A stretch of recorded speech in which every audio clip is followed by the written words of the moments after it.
ناظرین السلام علیکم۔ انسائیڈ نیوز کے نئے پروگرام کے ساتھ میں ہوں ابراہیم راجہ، اور آج ہم بات کریں گے کہ وزیر اعظم عمران خان کی زندگی کو سنگین خطرات لاحق ہونے کے حوالے سے جو اطلاعات آ رہی ہیں، ان اطلاعات کے پیچھے اصل کہانی اور حقائق کیا ہیں، ایک بہت ہی پراسرار پیغام رساں کا قصہ کیا ہے، اور اس پورے معاملے کو وزیر اعظم عمران خان کے پارلیمنٹ میں تاریخی خطاب سے کیوں جوڑا جا رہا ہے، ایک چیک پوسٹ پر کیا کچھ ہوتا رہا، اور اب چونکہ وزیر اعظم عمران خان نے پارلیمنٹ کے فورم پر جس نوعیت کا ایک خطاب کیا، اس کا ممکنہ انجام کیا ہو سکتا ہے۔ ہمارے جن دوستوں نے اب تک ہمارے چینل کو سبسکرائب نہیں کیا، ان سے ہم کہیں گے کہ ہمارے چینل کو سبسکرائب کر لیں تاکہ انہیں اہم معلومات بر وقت ملتی رہیں۔ اب واپس آتے ہیں آج کے موضوع پر، یعنی وزیر اعظم عمران خان کی زندگی کو لاحق شدید خطرات کے حوالے سے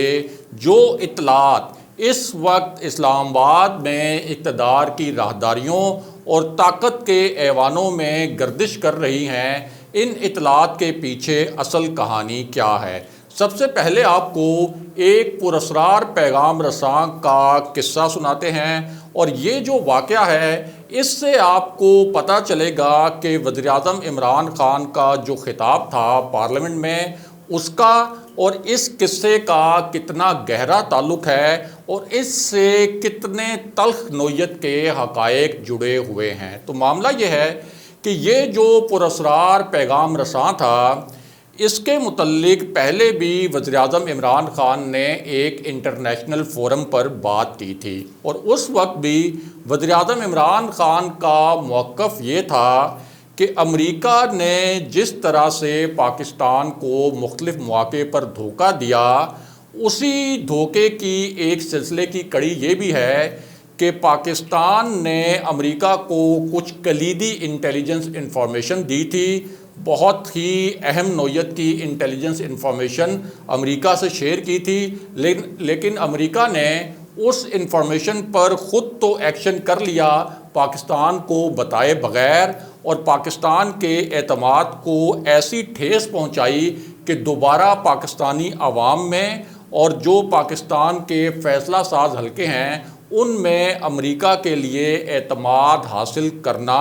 بہت مشکل ہو گیا۔ اور یہ جو پیغام رساں ہے اس کا نام تھا ابو الکویتی۔ یہ اصل میں اسامہ بن لادن کا انفارمر تھا اور اس کا پیغام رساں تھا۔ اب اسامہ بن لادن کے یہ جو انفارمر تھے ابو الکویتی، اس کی سب سے پہلی جو کال انٹرسیپٹ کی تھی یہ پاکستان کی ایجنسیز نے کی تھی، ISI نے کی تھی، اور اس کے بعد اس کا جو ڈیٹا تھا اس کو ڈی کوڈ کرنے کی کوشش کی گئی، لیکن مین وائل اس ابو الکویتی کا جو نمبر تھا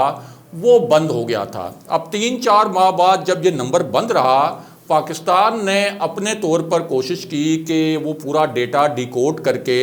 یہ پتہ چلایا جا سکے کہ یہ ابو الکویتی کس کے لیے پیغام رسانی کرتا ہے اور کس کو کس کے پیغامات پہنچاتا ہے، لیکن ابو الکویتی نے اپنی جو تمام سمز تھیں وہ بند کر دی تھیں۔ اس کے بعد چونکہ پاکستان اور امریکہ دہشت گردی کے خلاف جنگ میں پارٹنر تھے، شراکت دار تھے،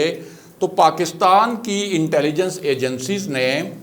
اور ISI نے یہ انفارمیشن شیئر کی CIA کے ساتھ۔ CIA نے اس پورے ڈیٹا کو اینالائز کیا اور انتظار کیا کہ دوبارہ ان سمز میں سے کوئی ایک سم جو ہے وہ آن ہو۔ اب ہوا یہ کہ کچھ عرصے کے بعد ابو الکویتی نے یہ جو بند سمز تھیں ان میں سے ایک سم کو آن کیا، اور وہ سم جو تھی اس کا پورا ڈیٹا انٹرسیپٹ کر لیا گیا، اور پتہ چل گیا کہ ابو الکویتی اصل میں اسامہ بن لادن کا ایک پیغام رساں ہے، اور اسامہ بن لادن کے جو پیغامات ہیں وہ القاعدہ کی جو دیگر لیڈرشپ ہے اس تک پہنچاتا ہے، اور ان کے جو پیغامات ہیں وہ واپس اسامہ بن لادن تک پہنچائے جاتے ہیں۔ اب یہ جو انیشل لیڈ تھی یہ دی ہی پاکستان نے تھی، اور اس کا تذکرہ اس سے پہلے نیو یارک میں ایک بہت بڑے پروگرام میں، جس کی کوریج کے لیے 3-4 وہاں پاکستانی صحافی بھی موجود تھے جن میں بھی تھا،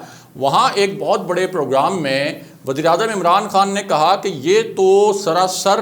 ہمیں دھوکہ دیا گیا کہ آپ ہمارے دہشت گردی کے خلاف پارٹنر بنے ہوئے ہیں، آپ کے لیے ہم نے 70,000 جانیں دیں، آپ کے لیے ہمارا اربوں ڈالر کا نقصان ہو گیا، ہمارے سکولز جو ہیں ان پر حملے ہو گئے، ہمارے بازاروں پر حملے ہو گئے، ہمارے پولیس تھانوں پر حملے ہو گئے، ہماری جو فوجی انسٹالیشنز ہیں ان پر حملے ہو گئے، ہماری مساجد محفوظ نہیں رہیں۔ لیکن اس کے باوجود امریکہ نے کس طرح سے ہمیں دھوکہ دیا اور یک طرفہ آپریشن کر دیا ایبٹ آباد میں، اور اگر امریکہ کو یہ آپریشن کرنا تھا جو کہ ہماری انفارمیشن کی بنیاد پر پلان کیا گیا، ہماری مدد سے پلان کیا گیا تھا، کیونکہ انیشل انفارمیشن تو ہماری ایجنسی سے دی تھی، تو پاکستان کو آن بورڈ لینا چاہیے تھا۔ پاکستان کی سیکیورٹی فورسز نے دہشت گردوں کے خلاف اتنی بڑی اس سے پہلے کارروائیاں بھی کی تھیں، تو پاکستان کو اگر آن بورڈ لیتے اور پاکستان سے کہا جاتا کہ یہ آپریشن آپ کریں، لیکن امریکہ نے از خود یہ آپریشن کیا جس کے اندر ابو الکویتی اور اسامہ بن لادن اور ان کے جو دیگر اہل خانہ ہیں اور بہت سے لوگ جو ہیں وہ اس آپریشن میں مارے گئے۔ اب اس پوری صورتحال میں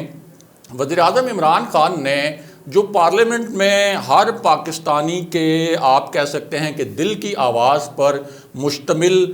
ایک جو خطاب کیا، اس کے 2 نکات ایک چیک پوسٹ پر حملے سے بھی جڑے ہوئے ہیں، کیونکہ وزیراعظم عمران خان کی جو باڈی لینگویج تھی، جو ایک کرب نظر آ رہا تھا جب وہ یہ الفاظ بول رہے تھے کہ ہم نے 70,000 جانیں اپنی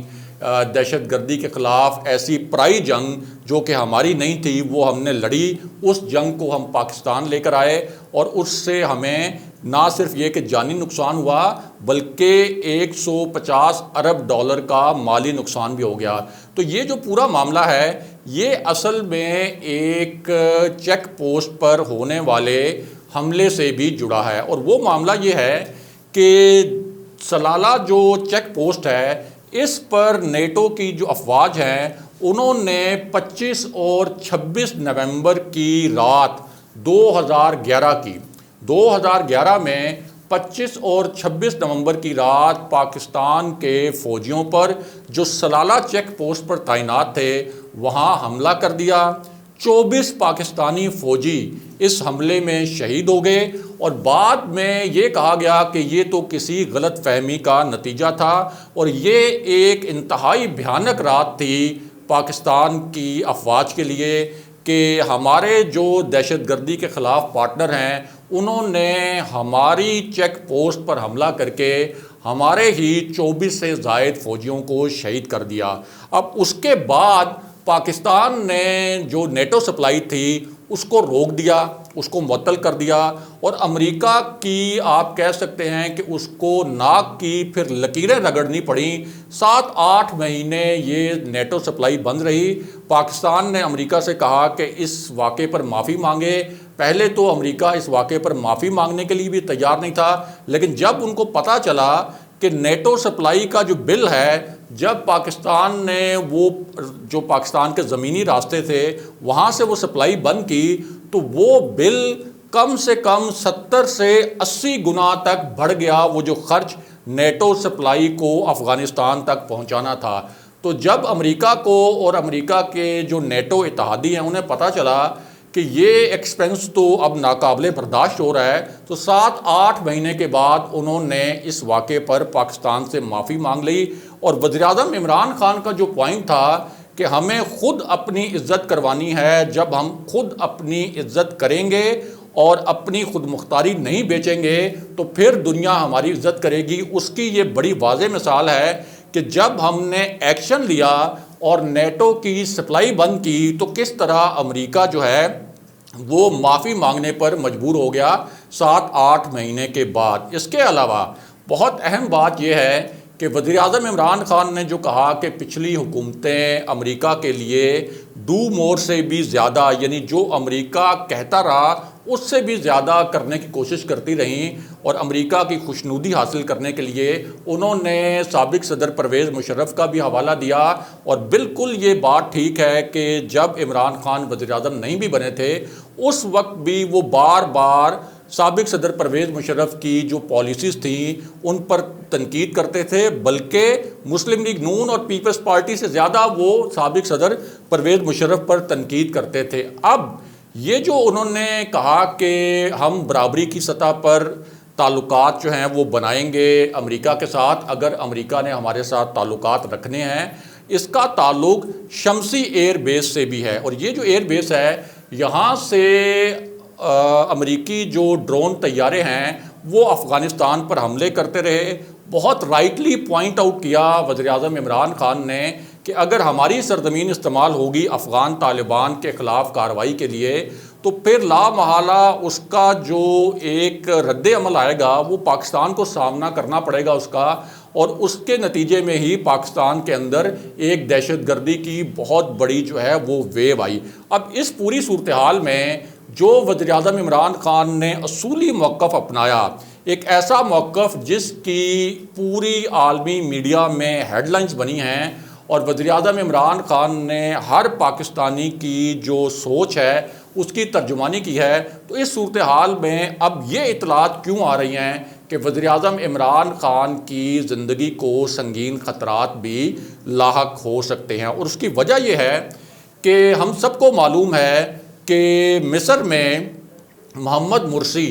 اب ویسے تو آپ کا جو مغرب ہے اور امریکہ اور مغربی ممالک وہ بڑا جمہوریت کا راگ الاپتے ہیں، محمد مرسی ایک شفاف الیکشن کے نتیجے میں ان کو وکٹری حاصل ہوئی تھی، فتح حاصل ہوئی تھی، لیکن چونکہ وہ امریکی مفادات سے اور مغرب کے مفادات سے ٹکرا رہے تھے، اس لیے ہم نے دیکھا کہ کس طرح سے جنرل سیسی نے ان کا تختہ الٹایا، بعد میں ان کو جیل میں بھیج دیا اور ایک سازش کے تحت انہیں جیل میں ہی مروا دیا گیا۔ اس کے علاوہ دنیا میں کئی حکمرانوں کی ایسی مثالیں موجود ہیں، جیسے ترک صدر کی جو امریکی مفادات سے ٹکرائے تو وہاں ایک مارشل لا کی کوشش بھی کروائی گئی۔ اب ظاہر ہے کہ پاکستان میں جو حالات ہیں اور جس طرح سے ملٹری وزیر اعظم عمران خان کی منتخب حکومت کے ساتھ آن بورڈ ہے، یہاں کوئی مارشل لا وغیرہ کا چانس تو نہیں کہ ملٹری سے کوئی خطرہ ہو وزیر اعظم عمران خان کو، لیکن جس طرح کا ٹریک ریکارڈ رہا ہے عالمی اسٹیبلشمنٹ کا،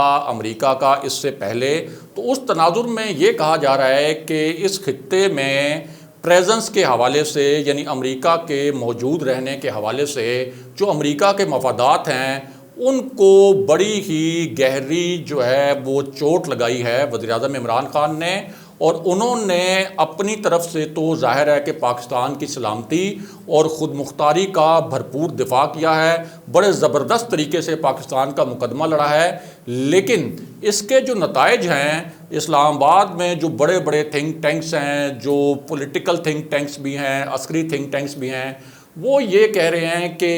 انٹرنیشنل اسٹیبلشمنٹ جو ہے اس کو وزیر اعظم عمران خان کا یہ جو سٹینس ہے وہ اتنی آسانی سے ہضم نہیں ہوگا، اور میں وہ الفاظ استعمال نہیں کرنا چاہتا، لیکن بٹوین دی لائنز کہا یہ جا رہا ہے کہ جس طرح سے محمد مرسی یا دیگر جو عالمی حکمران تھے جو اپنے ملکوں میں پاپولر بھی تھے لیکن اس کے باوجود انٹرنیشنل اسٹیبلشمنٹ سے جب وہ ٹکرائے، خاص طور پر امریکی مفادات سے، تو ان کے لیے بہت ہی مشکل، بہت خوفناک، بہت بھیانک قسم کی صورتحال پیدا کی گئی۔ پاکستانی عوام نے تو وزیر اعظم عمران خان کے اس خطاب کو بہت سراہا ہے، لیکن جو اس کا ایک تشویشناک پہلو ہے وہ اپنی جگہ موجود ہے کہ وزیر اعظم عمران خان اس چیلنج سے، یعنی جو عالمی اسٹیبلشمنٹ کی جانب سے ان کو جو چیلنج درپیش ہو سکتا ہے اس چیلنج سے کیسے نکلیں گے۔ اگلے پروگرام تک کے لیے خدا حافظ۔